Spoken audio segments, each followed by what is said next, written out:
सातारा जिले में अजिंक्य तारा, जमीन से 3,300 फुट की ऊंचाई पर। सातारा की पहचान, मराठा गौरव, जुझारूपन और इंसानी हौसले की बुलंदी का प्रतीक। बीते हुए जमाने के शानदार इतिहास का साक्षी रहा ये किला आज एक बार फिर अपने सामने एक नया इतिहास बनते हुए देख रहा है।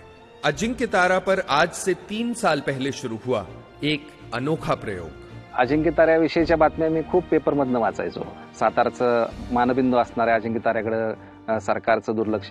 मी म्हटलं सरकारला ठोकून काढण्यापेक्षा आपण काही ना काहीतरी काम करू शकतो। अजिंक्य तारा की हालत सुधारने के लिए नागरिकों से सहयोग की अपील की गई। अखबार में इस अपील को पढ़ के डॉक्टर पोल के अलावा सिर्फ 2 लोग ही अजिंक्य तारा पहुंचे। म्हणजे 3 जण आलेत ह्याचाच मला आनंद होता। म्हणजे माझ्यापेक्षा 2 जण कोणतरी अजून वेडे आहेत ह्याच्या आनंदामध्येच मी होतो। एका जणाने प्रश्न पण विचारला की डॉक्टर साहेब 3च लोक आहेत आपण आणि एवढा मोठा किल्ला आहे कधी होणार। तर मी त्याला उदाहरण दिलं की काडीपेटीच्या मध्ये काडी केवढी असते, अतिशय छोटी असते, पण एक काडी अख्खं जंगल पेटवू शकते। तसं आम्ही आज 3 जण आहोत, पण भविष्यामध्ये निश्चित त्याचे 30 होतील, 300 होतील, 3000 होतील। डॉक्टर पोल की सोच सही साबित हुई। धीरे धीरे और लोग भी इस काम से जुड़ने लगे। अजिंक्य ताऱ्यावर फिरायला म्हणून येत होतो, डॉक्टर पोळांचं इथं काम चालू होतं त्यावेळी। तर मला वाटलं की मला अजून त्याच्यात कुठेतरी जॉईन व्हायलाच पाहिजे। माझं पोस्टिंग त्यावेळी सातारमध्ये झालं। एक श्रमदानाचं शेड्यूल सुरू झालं किल्ल्यावर आणि मग मलाही वाटायला लागलं कि आपण सुद्धा थोड़ा सहभाग घेतला पाहिजे। किले की साफ सफाई से शुरू हुआ ये काम धीरे धीरे पानी के संरक्षण की तरफ बढ़ा, क्योंकि पूरे महाराष्ट्र की तरह सातारा भी सूखे की समस्या से जूझ रहा था। पण रोज आल्यानंतर माझ्या इथं लक्षात आलं की अजिंक्य तारा ही जलसंधारणाच्या कामासाठी एक उत्तम मॉडेल होऊ शकतं। हा माथा आहे, साताराचा माथा हा आहे। ह्या पायथ्याचं पाणी वाढवायचं असेल तर माथ्यावर काम केलं पाहिजे। जल संरक्षण की वैज्ञानिक पद्धतियों का इस्तेमाल करते हुए किले के आसपास काम शुरू किया गया। आम्ही पहिल्यांदा जे जलसंधारणाचा पाया म्हणतात सीसीटी सलग समतलचं त्या घ्यायला सुरुवात केली। ज्या ओघळी होत्या त्या ओघळीवरती दगडी बंधारे बांधायला सुरुवात केली, जेणेकरून इथं मोठ्या प्रमाणात दगड पडलाय त्या दगडांचा आम्ही उपयोग करून घेतला। कारण म्हणजे मग काय की पाणीचा वेग कमी होईल, माती खाली जाणार नाही।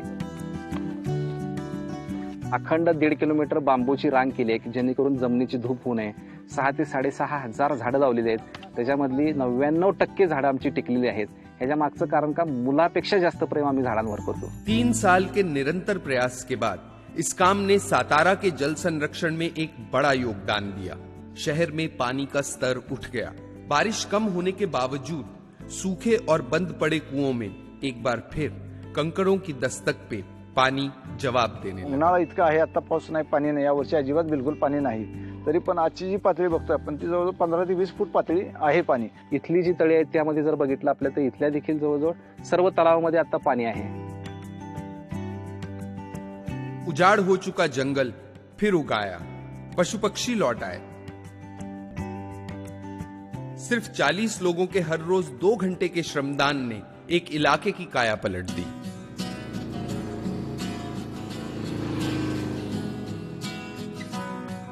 आज भी ये दल सुबह उजाला होने से पहले ही अजिंक्य तारा पहुंच जाता है। दररोज श्रमदान म्हणजे आम्ही वर्षातली एकही दिवस सुट्टी घेत नाही। दिवाळीचा पहिला दिवस सुद्धा आम्ही इथं काम करतो। दिवाळीच्या पहिल्या दिवशी आमची आंघोळ ही आमच्या घामानच असते आणि हा एक वेगळा ग्रुप आमचा तयार झाला आहे, ज्याला अजिंक्य तारा श्रमदान ग्रुप म्हणूया।